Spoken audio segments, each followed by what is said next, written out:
brought my Kindle with me because it's a lot more practical than lugging around 5 books in my suitcase, which is already too full. Hello everyone, and welcome back to another video. So you may have noticed a slight change in location, and that is because I'm on the other side of the country. I have moved to Durham in the north of England for a week because I am spending a week performing at the Edinburgh Fringe. I don't know why I said Edinburgh like that. I'm performing at the Edinburgh Fringe for a week, and so I'm spending a week in Durham with a really kind of intensive rehearsal period. And yeah, I just kind of wanted to share bits of that journey with you. I don't really know what this video is going to be. It's going to be a bit of a vlog, if I remember to film, bit of a reading updatey thing when I'm reading at the Fringe, I guess. Right now I am 82% of my way through Just for the Summer by Abby Jimenez. I brought my Kindle with me because it's a lot more practical than lugging around 5 books in my suitcase, which is already too full. So yeah, I have a list of books that I want to read. No way I'm getting to all of them because I don't have a lot of free time to read in the next 2 weeks. But yeah, I did a lot of reading on the train on the way up here. I read about 180 pages of the book, and I'm nearly done now, so that's good. I'm really enjoying it. I was kind of expecting this really sweet little low stakes summer rom-com, and it started off that way. I thought it was going to be, you know, kind of cute, kind of tropey, but it does actually get very deep and quite sad. It goes into like really complicated relationships with the character's parents and kind of unresolved trauma and the effects that that can have into adulthood. And yeah, I think the characterization and the dealing of those topics, it's being handled really well. It's pretty well written. So yeah, not what I was expecting, but like a pleasant surprise, very pleasant surprise. So I will probably, hopefully finish it before I go to sleep tonight. I don't have that long left. I can probably finish it within an hour or so. I did kind of put myself to bed relatively early tonight, just because we're right by a train track, so if you hear any train noises, that's what it is.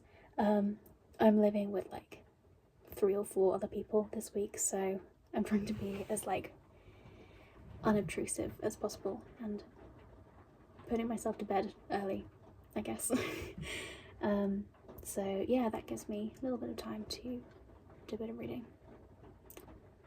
So yeah, gonna keep going with this, and I will update you probably tomorrow, once I've decided what I'm reading after this.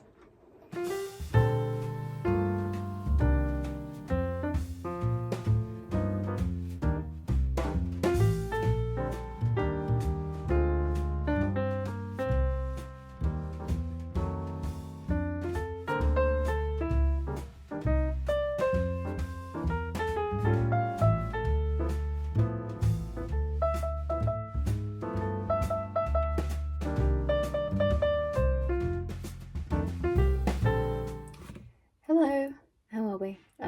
It's the next evening. Yeah, we had our first day of rehearsals today, which was long and hard work, but productive, which is good. It's been nice to do some singing fun. Yeah, so last night I finished reading Just for the Summer by Abby Jimenez. This is a book, this is a book, yeah. You can tell just how exhausted and frazzled I am, just by the way that I can't form sentences.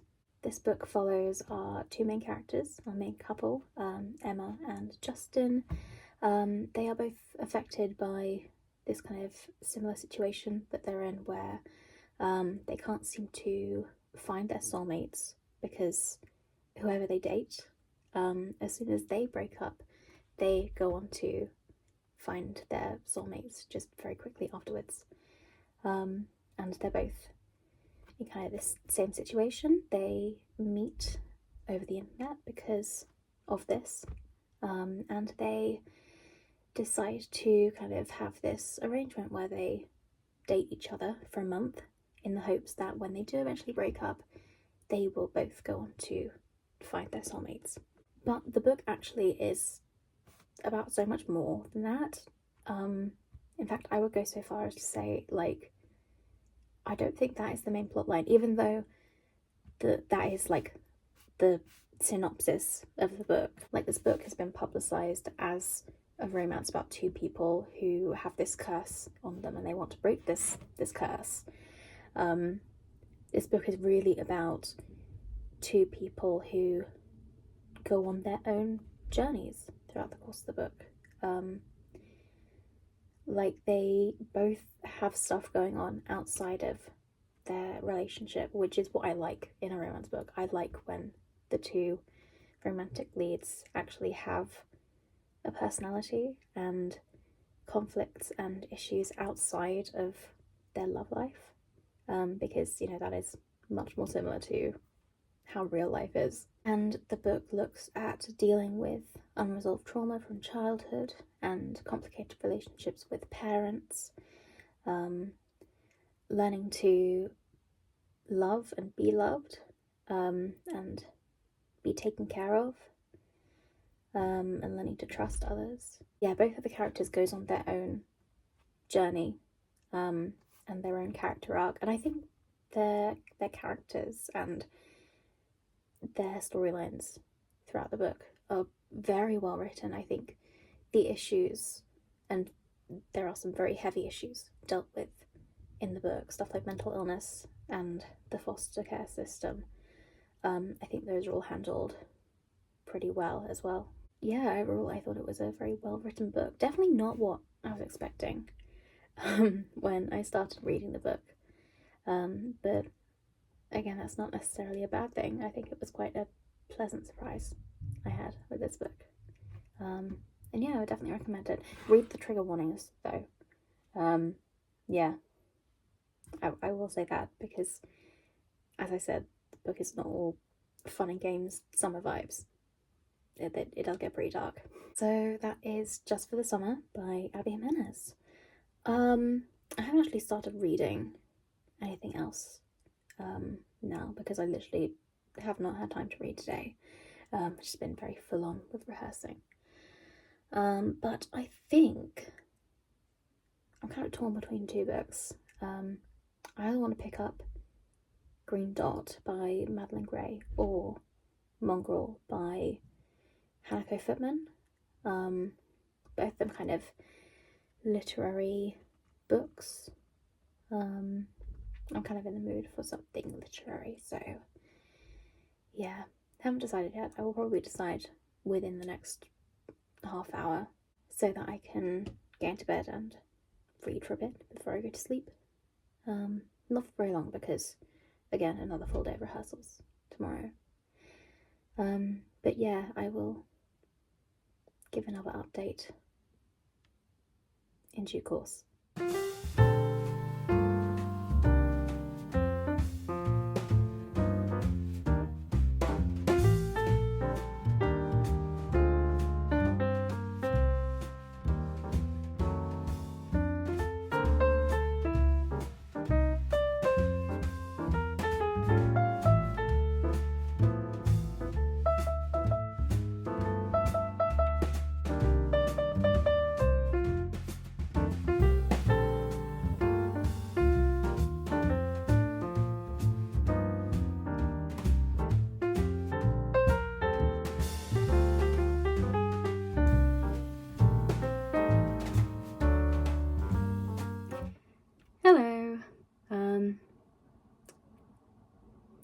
I've like just gotten in, and this room, being an attic room, is very, very hot. So I've like flung open a window. Yeah, so if you hear noises, it'll be like cars or people outside, or the train, because the train is like literally just outside. So yeah, today was our last day of rehearsals. Rehearsal week is over. We go to Edinburgh tomorrow. It's been a long week and a busy week. But yeah, I'm excited to go to Edinburgh though and get started with shows. It'll be fun. But yeah, it being a long and busy week, I haven't actually made that much progress in terms of reading. I started reading Mongrel by Hanako Footman. I'm about, I want to say like train.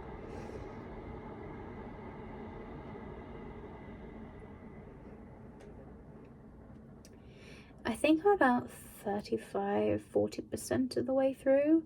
It's been quite slow going so far. I've just finished part 1, but I can see it hopefully picking up.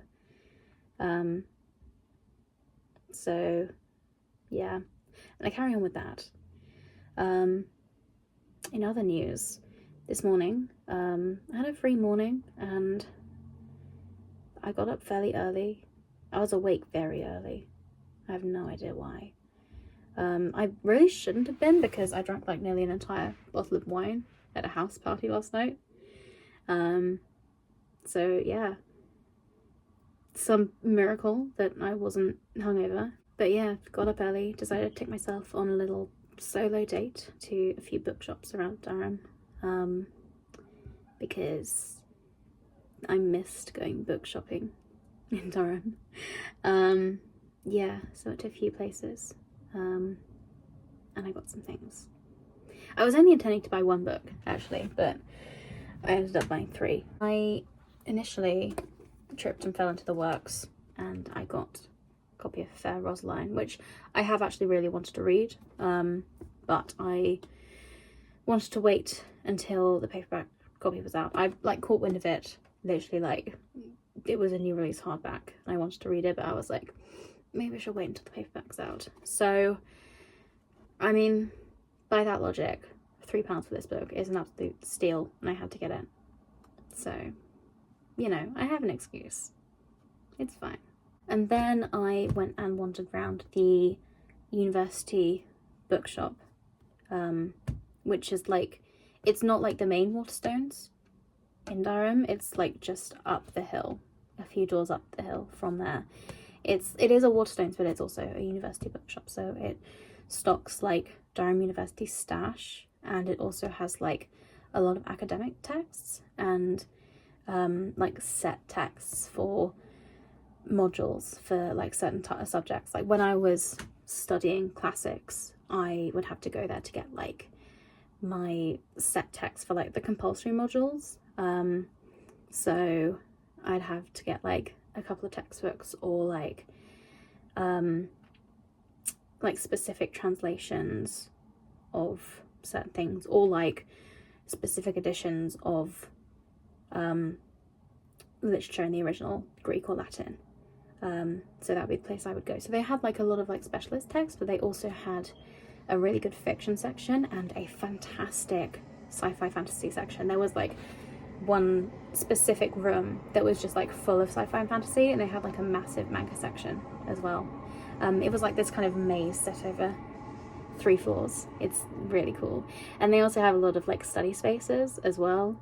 So yeah, people do often just sit there and work, because it does tend to be a lot quieter than the standard Waterstones. I didn't actually buy anything there. I was quite good, quite sensible. So yeah, it's good. But I enjoyed having a little look around.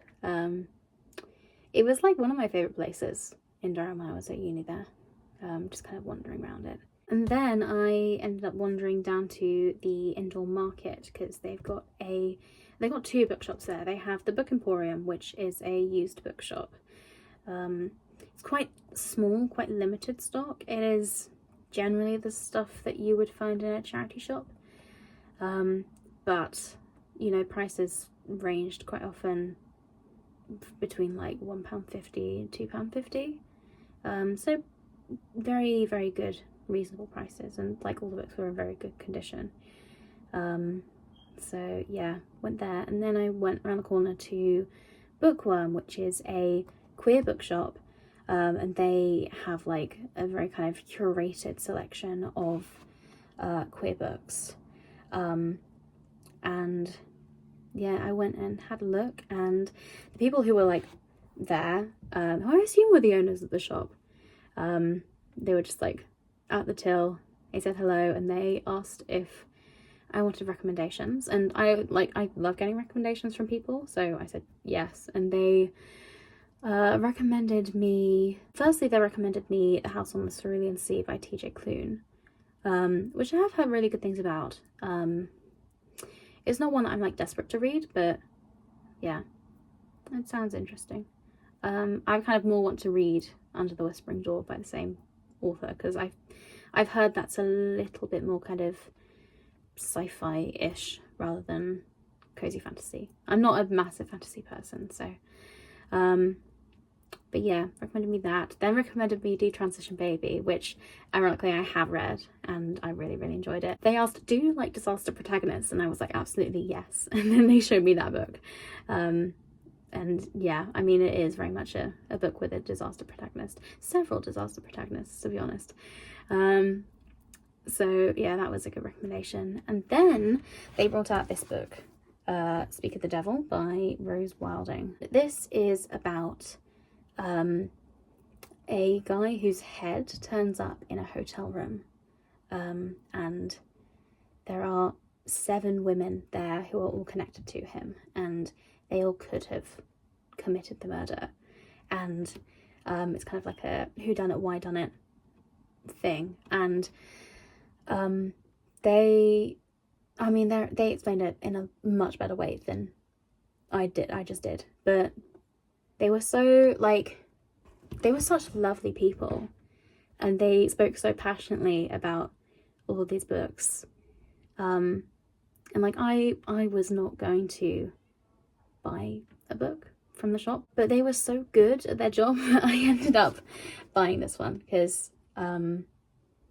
yeah, the plot really intrigued me, and I apparently have it on very good authority that it is a very good book.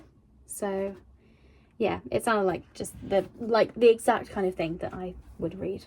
So yeah, that is Bookworm in Durham. And then finally I went to the shop that I actually intended to buy a book from, and that is Collected, which is a feminist independent bookshop, and they sell books that are by female and non-binary authors, and they also have a cafe in there. It's just a really nice space, and all of their displays were really cool, and they had a lot of like signed and exclusive editions, which was also very, very cool. A lot of like merch. They had like one of those stands with like blind dates with a book, which I did actually do when I came to Durham last summer. I haven't actually read the book that I got in that yet, but again, that's a very cool idea. And yeah, I ended up getting loud paper rustling noises. This book, this is Orbital by Samantha Harvey. It was very recently longlisted for the Booker Prize this year. And yeah, when I brought it to the till, the person on the till raved about it. They said it was like really, really good, and quite a few people who work in the bookshop have really enjoyed it. It's also quite a short book, which we both agreed was a good length for a book. So yeah, this is like not exactly sci-fi, it's kind of literary fiction, but it is set on the International Space Station, which makes it a bit sciencey, but it's also like realistic. It's not, you know, fantastical in any way. It's about astronauts on the International Space Station and their observations down on Earth. It sounded quite character study-ish. It sounded a little bit kind of cozy as well. I was getting very Becky Chambers vibes, who I know writes like real, like actual deep space sci-fi. But yeah, I really love Becky Chambers' books, and I am now over halfway through her back catalogue, so I figured might look for books by other authors with similar vibes. And I mean, considering it's been longlisted for the Booker Prize, I consider that quite good indication that it is a good book, and again, quite short. So yeah, I'm very much looking forward to reading this. This was the book that I actually intended to buy, and I ended up spending quite a bit more money on more books than I intended to spend, but well worth it, I think. I do enjoy going to independent bookshops and supporting them. So yeah, it was a nice morning. I am going to continue reading Mongrel. I have a 3-hour train journey tomorrow morning out to Edinburgh, so I will probably end up starting another one of the books, just to have a little bit of a palate cleanser. Why are there so many trains going past?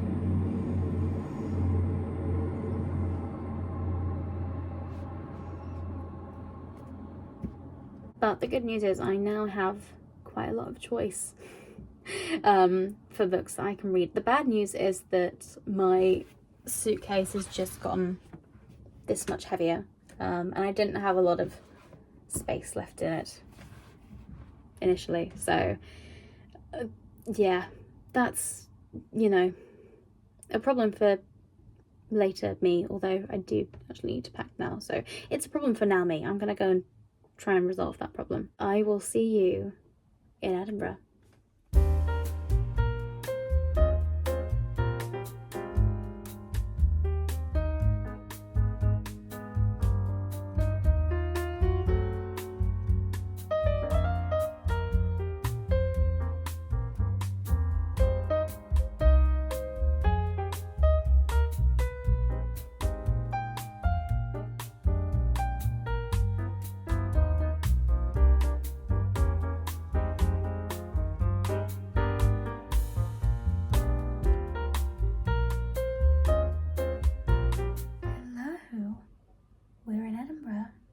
Welcome to my room for the next week. Yeah, we got in this afternoon.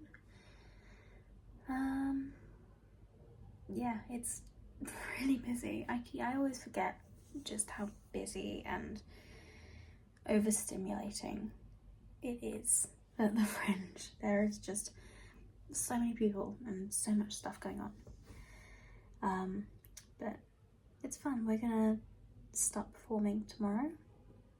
Yeah, it's all good.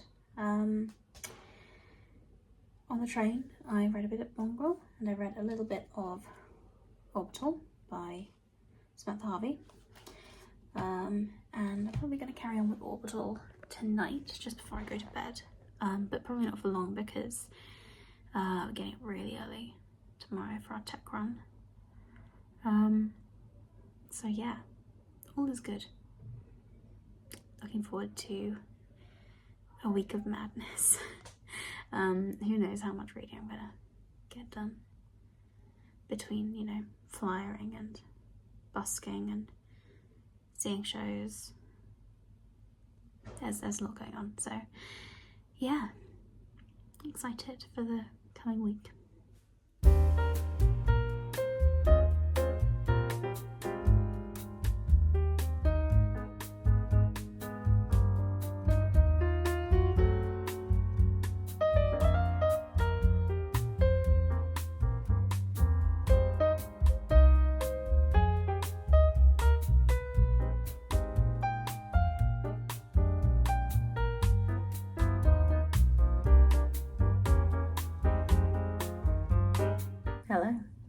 It is Wednesday night. It is Wednesday, my dudes. We are halfway through our run, halfway through our stay at the Fringe. It's going well. It's very exhausting. I'm literally out all day, every day. And you know, if I'm not performing, I'm flyering, or I'm busking, or emceeing shows. And it's a lot, you know, but it's fun. It's nice spending time in all of this culture. It's fun. Anyway, in terms of books, I have a couple of updates. I finished reading Orbital by Samantha Harvey. Finished this yesterday. This is a pretty short book about a single day in the life of 6 inhabitants of the International Space Station as it orbits the Earth. And it's just over the course of one particular day, and because of that it is very kind of no plot, just vibes. Yeah, I wouldn't necessarily say it's science fiction, even though it's set in space, because it's not really particularly fantastical. It's very realistic. It's definitely more literary, especially in the sense that like the prose is absolutely beautiful. There are some really lovely lines in there. Some of it reads like poetry. And yeah, it's kind of an extended character study of all 6 of these characters. You get to see a lot of their thoughts and memories and stuff, which is very cool. It deals with like love and loss and grief and attachment to the world and just the human condition in general. You know, it makes some really interesting points about perspective and, you know, how small we as the human race are, but also how like big we are as well as an intelligent society that is kind of starting to explore the wider cosmos and starting to make a mark. It is very beautifully written. It's very atmospheric. The author described it in her afterword as like a month in the country set in space. Like that is what she was going for when she was writing the book. And not that I read A Month in the Country, but I kind of get the vibe of the book, and that is very much what this book is. It is very atmospheric. You know, it talks a lot in pictures. It creates a lot of pictures. Yeah, it's very cool. I really enjoyed it, and I fully understand why it was longlisted for the Booker Prize very recently. That's cool as well. Yeah, it was definitely worth the read. Quite short as well, which is nice, very nice. And then yesterday afternoon I had a little bit of free time, and by a little bit of free time I had about half an hour, and I ended up going to Waterstones and picking something up. This book, absolutely stunning, look at it. This is Gentlest of Wild Things by Sarah Underwood, who wrote Lies We Sing to the Sea, which I really enjoyed when I read it. This is a story, I believe, inspired by the myth of Eros and Psyche, but this is a sapphic reimagining, similar to Lies We Sing to the Sea again. And yeah, look at the cover, it's very shiny, and also look, the sprayed edges, very cool.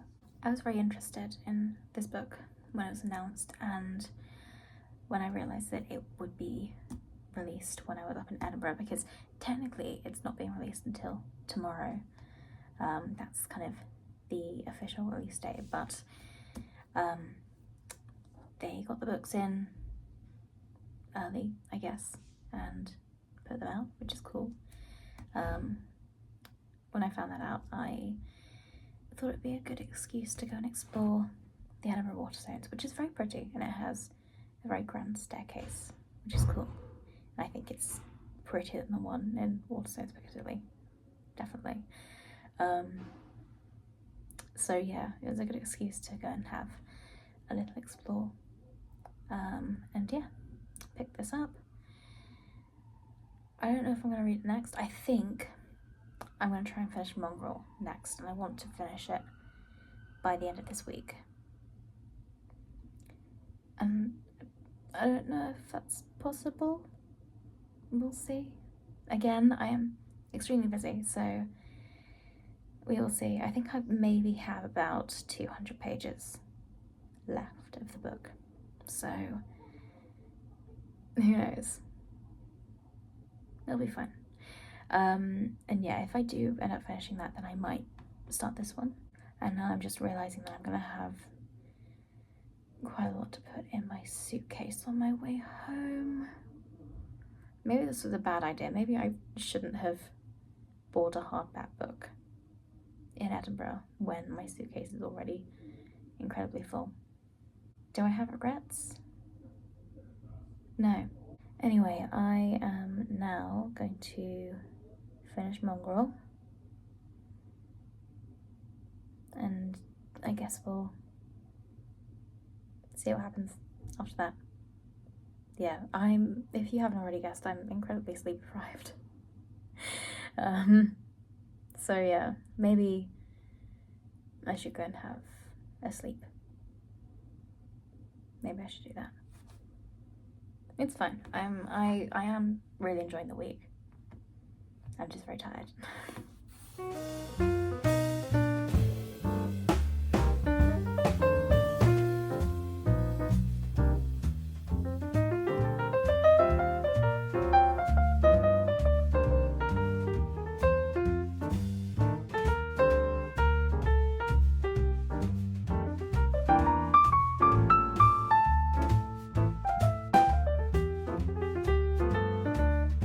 Hello, it's the next day. I wasn't really expecting to bring you guys an update so soon, but thanks to me being very exhausted and burnt out, as you could probably tell from the last update, I took a little bit of a break from going out, and I've spent most of today reading, and it's been nice to have a little bit of a rest. So I finished Mongrel by Hannah Footman. I absolutely sped through the last third of the book. The first section of it, a good amount of the book was pretty slow paced, which wasn't really the best thing I think to read when I didn't have a lot of free time, and I was also quite mentally exhausted. I did find myself falling asleep, just holding my Kindle just in bed quite a lot of the time, although whether that is because of the book itself or because I was just generally very tired, that's a whole other question. Mongrel is a book that follows 3 young women of Japanese descent. You've got May, who is mixed race, half Japanese, half English, living in Surrey. You have Yuki, who is a Japanese woman who moves to England to study music. And then you have Haruka, who is a sex worker living in Tokyo. And you get all of their perspectives, and over the course of the book, their lives are kind of increasingly intertwined with each other, and you get a lot of like connections forming. I think I've said in the past that I really enjoy books with intertwined narratives and perspectives.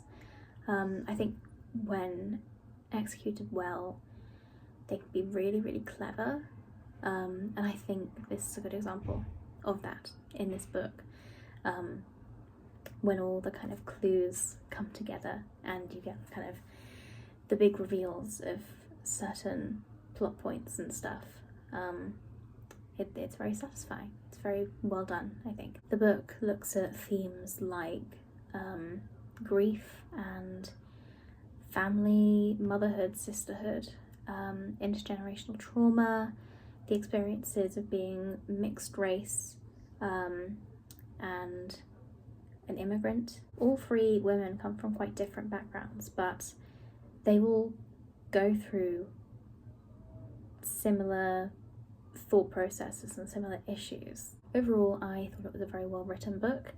I do wish that the beginning hadn't been so slow paced, because it did take me a while to really get into the book. So yes, that is Mongrel by Hanako Footman. Would definitely recommend. Yeah. I don't know what I'm going to read next. I might potentially start Gentlest of Wild Things. Or I might start another ebook. I'm not entirely sure. But yeah, quite a successful, productive day in terms of reading, not in terms of like flyering or anything to do with the show, but it's all fine.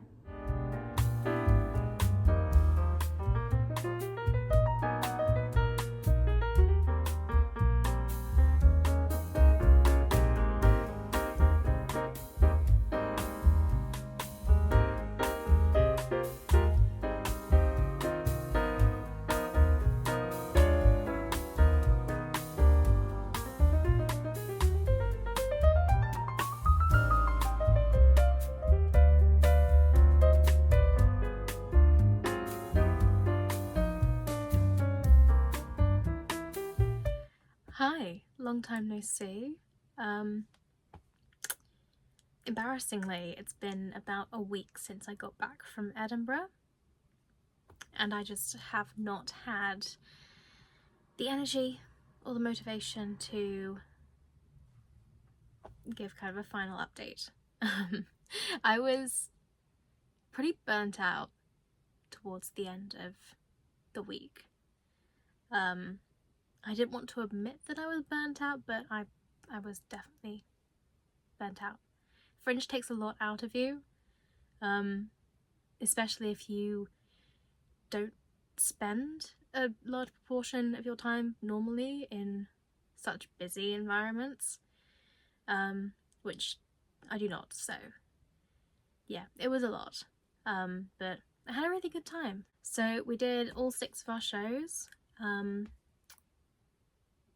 Tickets sold pretty well. We filled up a good proportion of the seats every day, which was great.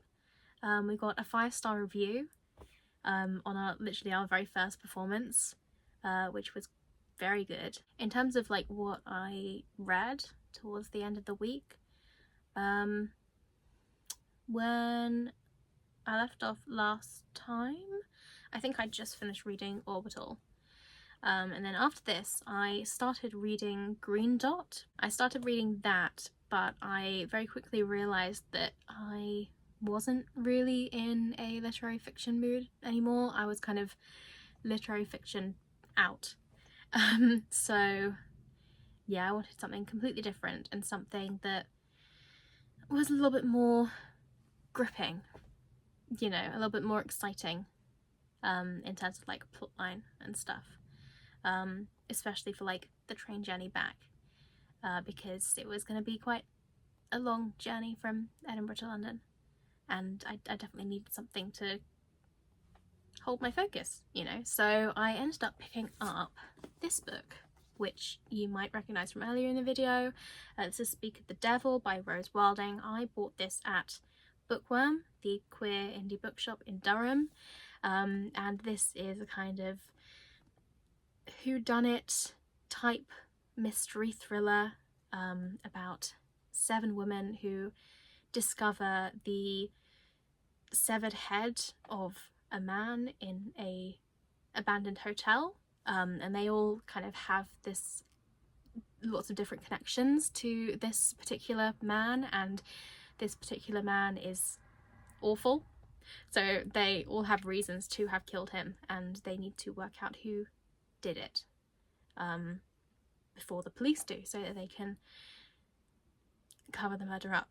I read most of this on the train home, actually. I got like 250 pages in by the time I pulled into London, which is pretty good, I'm not gonna lie. It's not very often that I read over 200 pages in a single sitting. So yeah, safe to say this book did definitely capture my attention. There are lots of different POVs you get to see from the perspective of all 7 women, plus the police officer who is in charge of the investigation into the murder. And most of the time, when you have so many different perspectives, there is a good chance that they all kind of get tangled up and confused, and you sometimes forget which character's which character is currently speaking, stuff like that. But I thought it was done really well in this book. Like, all of the characters were distinguished very well, they were all very different, so they all had kind of distinctive point of views. So yeah, I didn't really get them mixed up or anything, you know, at least not after the first kind of 50 pages or so, when they had all been fully introduced. Another thing that I thought was done really well in this book was the main antagonist, the man who is murdered at the start of the book. And there are plenty of flashbacks that kind of give clues into his character and what he may have done to deserve what happened to him. As I said, he is awful. He is not a good man at all, and I actually think that he is a fantastically written antagonist, because you do end up hating him so much. He's not particularly sympathetic. You do see into his like childhood and see maybe a few of the reasons he could have ended up the way he ended up, but yeah, he's pretty much just not great from the start. And yeah, he's very, very well written, and he fully deserved what was coming to him. So yeah, really, really great antagonist. There were plenty of twists. That said, I did have my suspicions about who ended up committing the murder. So it wasn't completely unpredictable, but I still think that the twists fitted into the rest of the plot in a satisfying way. You know, it didn't completely come out of left field, which I think is a good thing. I think it's better when plot twists are not, you know, just there for shock factor. I do still feel like the conclusion was slightly rushed, but it was still, you know, everything was wrapped up in a fairly satisfying way. So yeah, overall I did really love this book, and I am so glad that I took the recommendation from the owners of Bookworm. They, you know, they did their job very well. So yeah, I would definitely recommend this. Check trigger warnings before you do start it, because it does deal with some pretty heavy topics. As I said, the antagonist is a terrible person, so I would definitely check trigger warnings. But definitely a really, really good book. So yeah, that is everything that I read in Durham and Edinburgh. Overall, a pretty successful time. A lot more successful than last year, I think, when I literally read like a book and a half, and I definitely chose like the wrong stuff to read. It was very kind of slow-paced literary fiction that I was not itching to pick up at all. So yeah, I'm pretty happy about my progress these past couple of weeks. In terms of stuff that I bought, I will do a kind of quick little book haul summary, because I do have some last minute additions to the pile that I may or may not have bought in my last few hours in Edinburgh. But yeah, we'll get onto that. So in terms of stuff that I bought in Durham, we have Speak of the Devil, obviously. Finished this, and then I also finished Orbital by Samantha Harvey. Both good books. I do not regret picking them up. Yeah, lots of fun. Then this I also bought in Durham, Fair Rosaline, Natasha Solomon's. You know, I've wanted to read this for years. Well, when did it come out? Since like it was announced, so since last year when it came out. So yeah, wanted to read this for a while, and I finally got a discounted copy of it, so yeah, very good. And then moving on to stuff that I bought in Edinburgh, we have Gentlest of Wild Things by Sarah Underwood. It's gorgeous, sprayed edge. Yeah, after reading and really enjoying Lies We Say Into the Sea, I am looking forward to picking this up. It's a very pretty copy.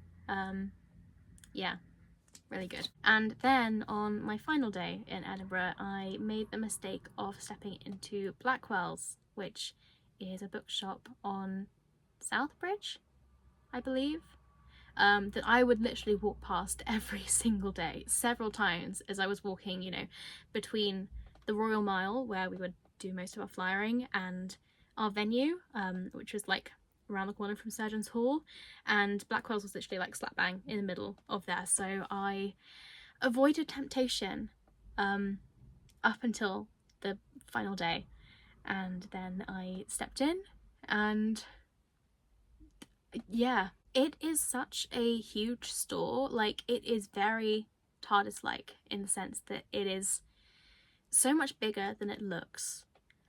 You know, you've got like the standard ground floor area, which has like loads of like new releases, and a specific section for like Scottish fiction as well, which is very cool.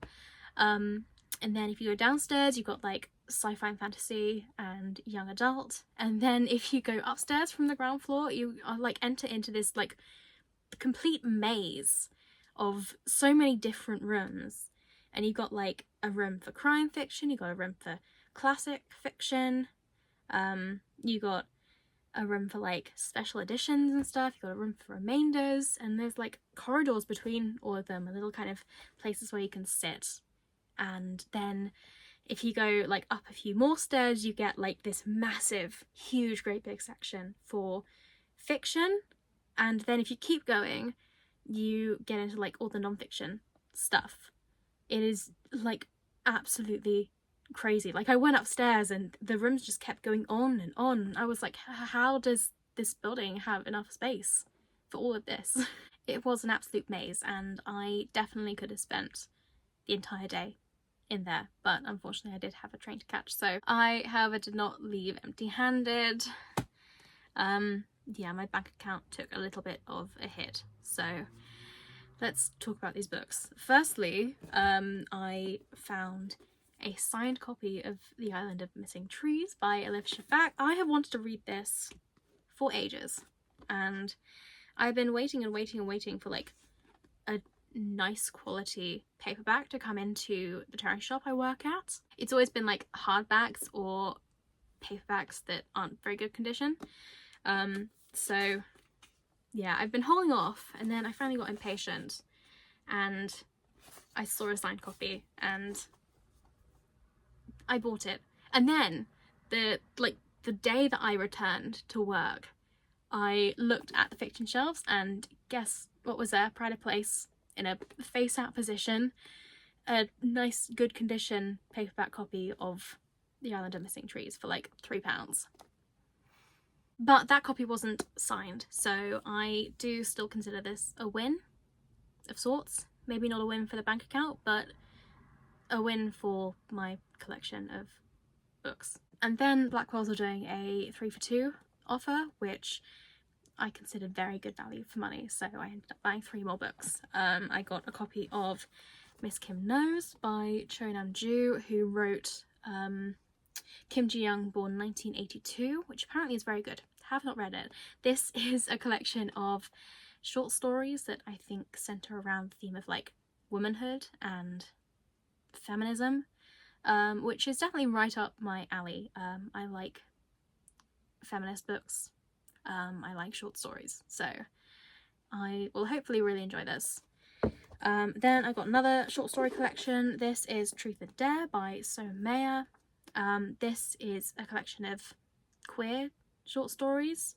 Again, right up my alley. I've also like not heard anything about this book, so you know, that could either be not a great thing because people aren't talking about it for a reason, or it could be a very good thing and I found like a hidden gem in terms of short story collections. So yeah, hopefully it is the latter and I'll really enjoy this. And then finally I caved and bought myself a copy of Ex-Wife by Ursula Parrott. This is a kind of rediscovered classic text. I think it was originally published in the 1920s and yeah, it's been brought back and republished under a new shiny cover. I love shiny covers. I'm like a magpie, honestly. If it's shiny then I will probably pick it up. And yeah, I've heard good things about this. I've heard that there are striking similarities between the way that this is written and like modern day kind of messy literary fiction. So yeah, I like modern day messy literary fiction, so hopefully I will like this as well. Anyway, that is the haul. I believe I spent more on books than I did on fringe shows, which, you know, I'm not that mad about because I like buying books. But yeah, that is the end of this final update and the end of this video. Yeah, had a really fun time at the Fringe. Hopefully I will get to return very soon. If not next year, then within the next few years. I do really enjoy it, despite how exhausting it is. If you enjoyed this video, please give it a thumbs up and subscribe to my channel if you want to see even more content. Probably not much travelling content, but more just me sitting at home and talking to the camera about books content. Yeah, that's kind of more up my street, I think, because it is definitely less expensive than buying train tickets and plane tickets and travelling to other places. Less scary as well. I am very much a homebody. You can also follow me on Instagram and TikTok and Storygraph for even more content. My username on all those platforms is @WithLivJones, and those are the best places to go for more immediate content, more frequent content, rather than me putting out videos once every month at least. Thank you so much again for watching, and I will see you in the next video. Bye!